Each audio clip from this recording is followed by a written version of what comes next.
자기가 만들어낸 대사 독소에 의해서 세포가 죽게 되었구나. 이거를 제가 이제 깨닫게 된 거죠.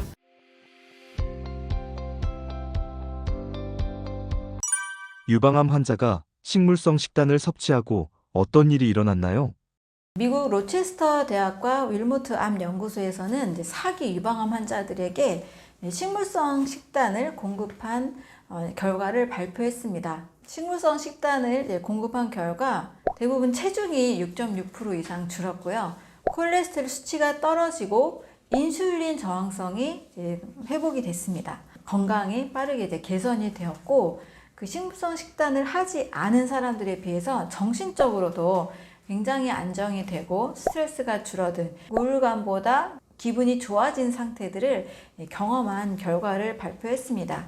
이들이 주로 먹었던 식물성 식단은 우리가 늘 쉽게 접할 수 있는 과일이나 채소, 감자, 고구마, 콩, 옥수수 이런 식단입니다. 식물성 식단의 경우 암 환자들의 건강, 콜레스테롤, 인슐린, 또 기분까지, 감정까지도 빠르게 개선이 되는 것으로 결과가 나왔습니다.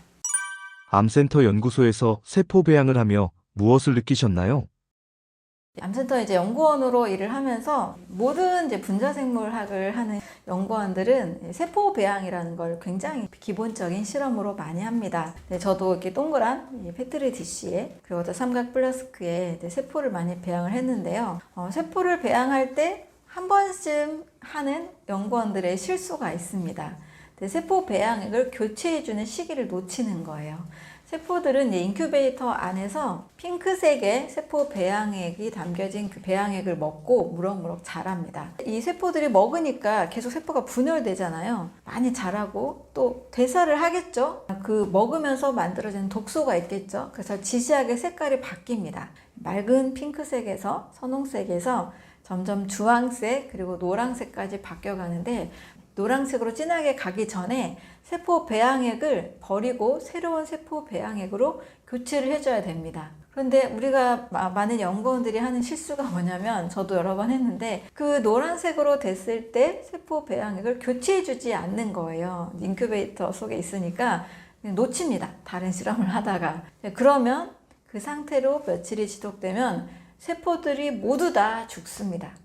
제가 연구원으로 일하면서는 그냥 또 죽었구나, 다시 또 해야 되겠구나 해서 그 원리를 몰랐는데요. 이제 건강에 대한 집중과 연구를 많이 하면서 영양과 해독의 원리를 알게 됐잖아요. 나중에 생각해 보니까 세포순에서부터 자기가 만들어낸 대사 독소에 의해서 세포가 죽게 되었구나. 이거를 제가 이제 깨닫게 된 거죠. 세포 배양액 안에는, 세포의 이 페트리 디시 안에는 그 어떤 외부적인 요소가 전혀 개입되지 않았습니다. 누가 손가락을 넣은 것도 아니고, 다른 물질이 들어간 것도 아니고, 세균이 갑자기 감염된 것도 아닙니다. 스스로 참여를 했거든요. 그것은 자기가 매일 먹고 또 배설해내는 그 대사 산물에 의해서 세포가 사멸된 거라고 볼 수 있습니다. 스스로 만들어내는 독소가 반드시 있다. 그리고 음식을 잘못 먹었거나 나쁜 좀 과식을 했다거나 이럴 때 우리가 좀 소화가 안 되고 더부룩하고 가스가 나오기도 하고 트름이 나오기도 하는 이런 경험을 하게 되잖아요. 마치 그것처럼 세포들도 오랜 시간 동안 이제 그대로 있다 보니까 자기가 만들어진 이 독소, 대사 독소에 의해서 사멸을 하게 되었다라고 볼 수 있습니다. 그래서 저는 이제 이 부분에 의해서 소화가 되지 않은 소화불량 상태, 이게 바로 나쁜 대사산물이 만들어지는 과정일 수도 있고, 또 탄수화물이나 단백질이나 지방이 변질돼서 변질된 어떤 성분들, 이름을 차마 다 만들지 못한 그런 대사 독소들이 많이 있을 수 있겠구나 라고 생각을 하게 됐습니다. 그래서 완전히 소화시켜서 영양소를 쏙 흡수하고 독소는 확 내보내는 것, 영양과 해독의 원리가 세포 수준부터 우리 사람의 모든 신진대사에 매우 중요하구나, 이것을 깨닫게 됐습니다. 우리의 일상 속에서 대사를 방해하는 최악의 독소는 무엇인가요?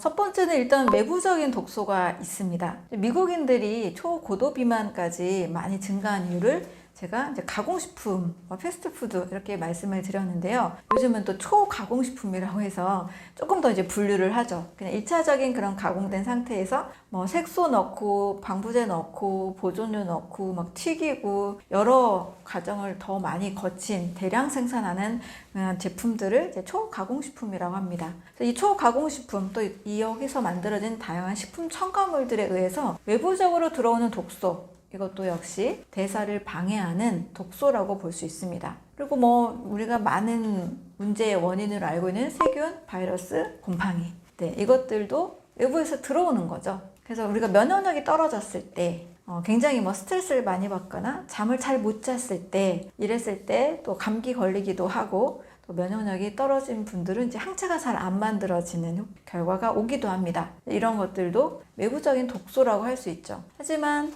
세 번째로는 잘못된 식사법이 또 대사 독소를 많이 만들어내는 원인이 될 수 있습니다. 잘못된 식사라는 것은 음식의 배합의 문제로 인해서 완전히 소화되지 않는 소화불량된 상태를 말합니다. 예를 들면 뷔페식을 가면 굉장히 다양한 음식을 골고루 많이 먹게 되잖아요. 우리 골고루 잘 먹어야 된다 이 말 때문에 우리는 뷔페식을 굉장히 좋게 생각하는 경우들이 많이 있습니다. 그런데 뷔페식은 종류는 굉장히 다양한데 식사를 하고 나면 막 보양식을 먹은 그런 힘이 팍 나는 그런 느낌이 사실 없습니다. 소화시키느라고 내 몸이 굉장히 고생을 하잖아요. 그래서 막 가스가 나오기도 하고 방귀가 나오기도 하고 굉장히 막 식곤증에도 시달리기도 하고 불편합니다. 이렇게 골고루 동시에 다양하게 먹는 것은 잘못된 식사라고 볼 수 있습니다. 뷔페식을 보면 너무나 다양하게 먹다 보니까 탄수화물의 음식도 먹고 단백질의 음식도 먹고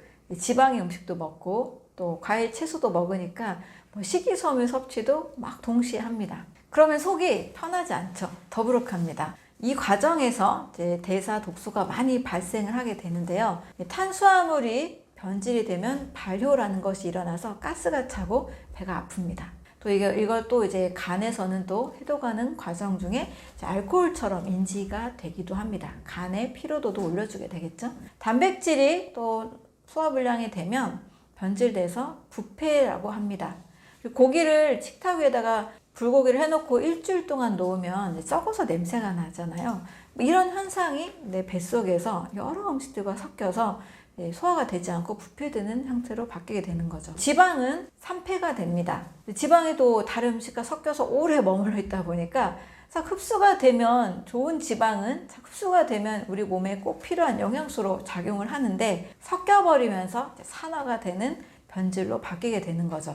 이렇게 탄수화물, 단백질, 지방이 완전히 잘 대사가 되지 않고 소화불량되면 변질된 성분들로 바뀌고 이 성분들이 우리 몸에서 곳곳에 독소로 작용합니다.